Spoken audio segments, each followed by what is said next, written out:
It's a normal trading day. Screens are live, numbers flicker, orders are moving in milliseconds. Nothing is illegal, nothing is hidden. This is how the market works. Then a man walks onto the trading floor. No badge, no clearance, no jacket. He reaches the terminals and starts pulling out the cables. Trades freeze. Screens go dark and phones light up. Security rushes in. You can't be here. He doesn't shout. He says, this place was meant to serve the people, not feed on them. Managers arrive. Who gave you authority to do this? Who told you it was okay you could do what you're doing? He looked around and says, the one this place actually belongs to. The room goes silent because this is no longer market disruption. It's a claim of ownership. Everyone knows that if he is right, everything that is traded in that room will have to be reevaluated. I don't know if you could ever think of the stock market going down or someone walking onto the stock market floor and just starting yanking cables out and causing the whole market to freeze. This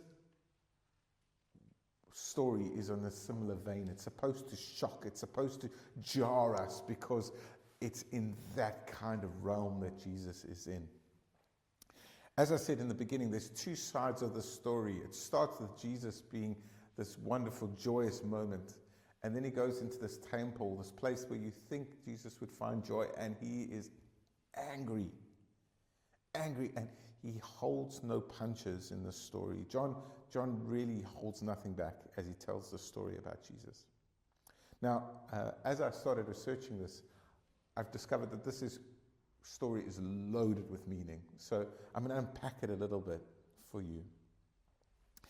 This story we often think of happening at the end of Jesus' ministry, just before he's crucified. But in John, it happens right at the beginning. And it's at the beginning of Passover. Now, Passover is what Mecca would be to Muslims. You go to the temple, you go to sacrifice, and they think on average 100,000 people would have come to the temple to sacrifice during Passover. You can go nowhere else. This is the place you want to be if you're going to go to Passover. 100,000. The market is bustling. The sound is everywhere. People are trading. Now, what happened in the past is that just as they started to walk towards the temple, they'd go past the Mount Olives. And that's where the traders would be. And the reason there was a big fight in the temple at the time. Excuse me for getting into the technicals, but it helps. The Sanhedrin, which you could almost see like the elders, the Kirk sessions, had fallen out with the minister, the chief priest, or the high priest. And what they did is, because of the way that the temple was structured, the Sanhedrin, these elders, decided that they were going to move these temple merchants out of the temple and down the road, taking more, making it a bit harder for the chief priest to do his duties. And so what the chief priest does, comes in and he says, right, what we're going to do is we're going to set up a market in the temple. And so what he does is he sets up a temple in where the Gentiles would come in, where the people that are religious but aren't pure, they aren't 100% Jewish, they're not the creme de la creme, they're just almost like the people you when they come through the doors, you might put them in a corner. Give them the mug you don't want to give anyone else. You know, in South Africa, if we had people working in our garden, we might have given them a plate and a mug that was different from the rest of the household plates. It's that kind of people. So they set up this temple for these people that are throwaways. Or they set up this market. And so what happens is it becomes this place of industry or market, but at the expense of people. A market gets set up at the expense of making sure that everyone can come. And so what happens is this area gets almost like politicized. It becomes a game in two people squabbling. These two religious sides squabbling. And Jesus walks in and he sees this and he's so angry. Oxen and sheep, doves are all in the space. And he throws, interestingly in John's story, is this really kind of part where he throws the oxen and the sheep right out, but he says to the dove owners, get those out of here. He doesn't let the doves loose. And that's because the doves were for the poor. If you didn't have money, you'd have a dove. So he's almost like protecting the bottom, those people that are being disenfranchised in this way. Also in this area would have been some money changers. Now, on the coins would have had an image of Caesar. And so if you went into the temple, they didn't want any idolatrous symbol. A face could be seen as an idol. So what you'd do is you'd give your money to a coin changer, a bureau, like you do at the airport, and then they'd give you the money that was for the temple. Obviously with a little cut for themselves, which then made sure that the chief priest got more money, and you can see it becomes exploitative. And so what should be a place where people come and get off or unburdened, come to release themselves, come to worship, come to give of themselves, come to pay homage, becomes actually a barrier to meeting God. You try worship here. Sometimes with kids, it's quite noisy. You try worship here. If we had about 100 sheep going, bah, I'm sure people would be really upset if there were doves flying everywhere. Just imagine the smell. You can't concentrate. You can't be in the moment. And yet, it seems that it's okay for these people to be exploited in this way. So Jesus throws the money, or throws the tables up, throws the money all over the floor. It's like the stock market, because this is the main hub. It's like the stock market has just been, he started pulling things. You can imagine all the money from 100,000 people coming in, buying their stuff, strewn all over the floor. This investment portfolio of sheep running out the door. It's Jesus is angry, and imagine all the money you'd lose. If you're a business person, this is devastating. You've crashed the market, Jesus. You've crashed it. And it's all because people are being used for profit.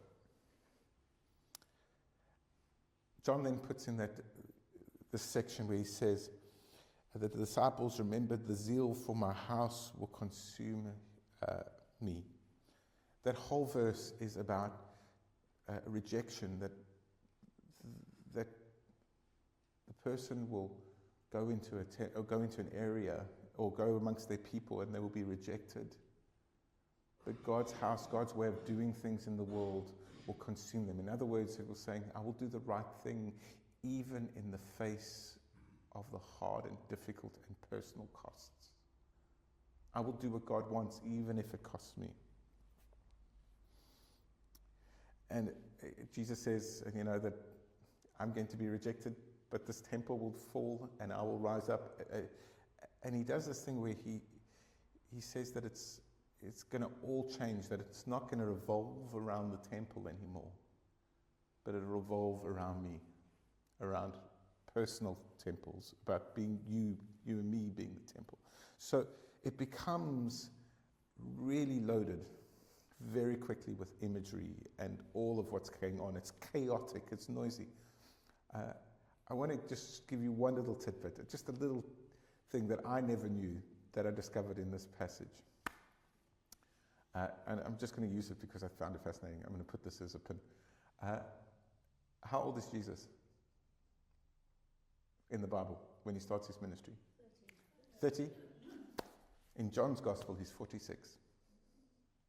The way that they date the temple is because the way that they would have dated the temple in this whole thing, Jesus in this passage is 46, because when he dies, it'll be 50.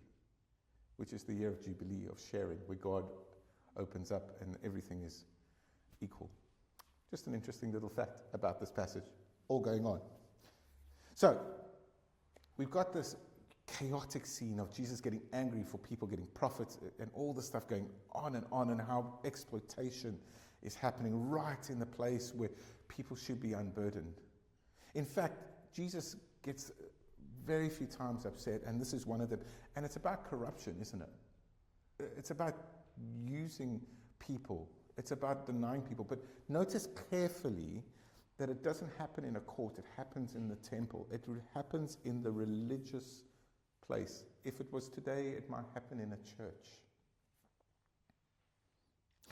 And I think this is really important. I think it is really, really important. Because religion or the church or Christianity has to be different from the world in which it serves. When people look through the doors of our church or the windows of the church, do we reflect the same back at them, or do we reflect something different back at them? Do they see a dissonance between the outside and the inside? And not because we are better, but because we live with the zeal of the Lord, this new way of seeing the world. You see, religion, Christianity, often is part of the problem in the world, which is the sad part. Often the church, our faith, has been used to beat people up, to enforce things on people, rather than liberating. This thing that we've been given, this gift that we've been given, that's, given to us to set us free. We sing that hymn, we sing a love that sets all people free. It's often used to bash people with, to tell them what they aren't good at, or that they're not good enough, that they're not lovable enough, that they've just got to do more for God to love them.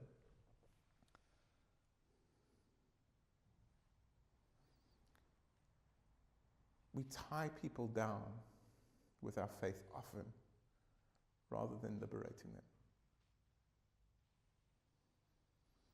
Friends, life is hard. Life is beautiful, but it's also really hard.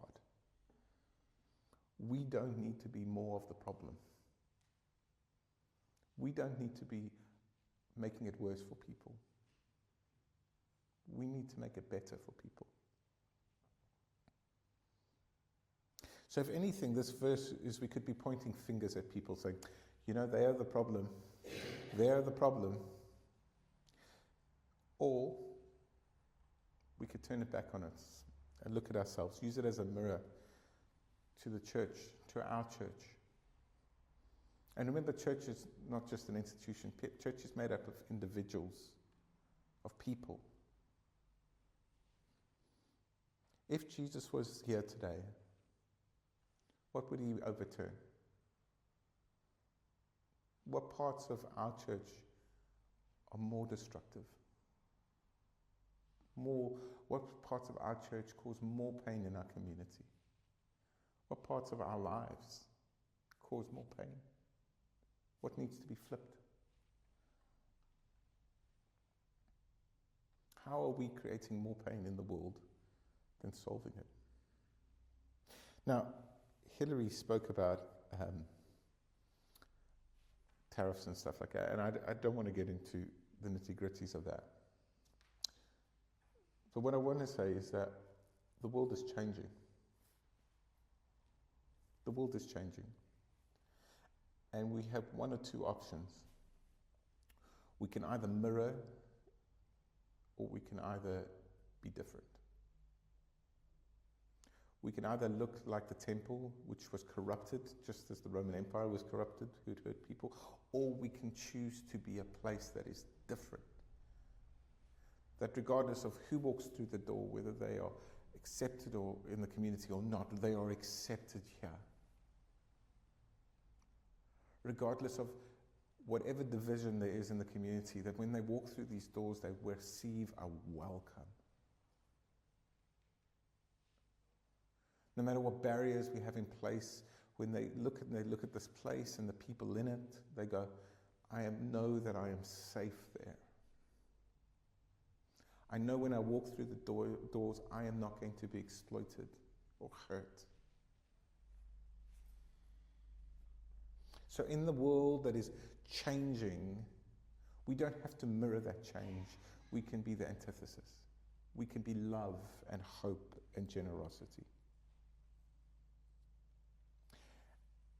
And sometimes following Jesus into that place is uncomfortable. Sometimes it costs us. Sometimes we've got to turn over tables. Change our way of being. Change our way of seeing people. It is hard, hard, hard. But it is possible.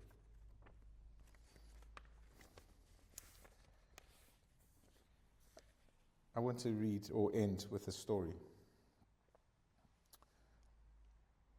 They didn't set out to leave the church.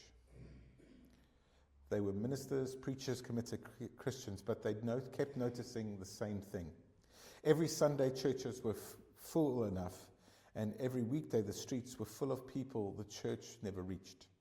Hunger and addiction and illness, lives unraveling in plain sight, so they stepped outside. These people preached in the streets because that's where people were. They fed people because empty stomachs don't listen to sermons. They sat with the ones no one else would sit beside. Almost immediately, the criticism came. They were told they were lowering the tone of Christianity, that they were confusing social work with salvation, that they were attracting the wrong sort of people. Some church leaders said plainly, "This is not how church is done." But they kept going. They believed that Christ was already present among the poor, the drunk, the forgotten, and they refused to worship a Jesus who stayed indoors. Slowly things began to change. People sobered up, families stabilized, communities found hope where none had existed. And quietly the wider church began to move. Church halls opened during the week, food programs appeared, and care for the poor stopped being an optional activity, but became part of the Christian identity. They had once been dismissed as a distraction, became recognized as discipleship. The church hadn't been replaced. It had been challenged, and it had been, and in time, transformed. And the name of these group of people was the Salvation Army. And their leader was William Booth. Booth once said, "While women weep as they do now, I'll fight. While little children go hungry as they do, I'll fight." Thanks be to God. Amen.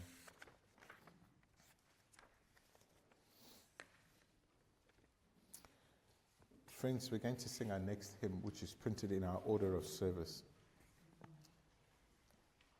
And it's the day soon will come, and it's sung to the tune of Loch Lomond.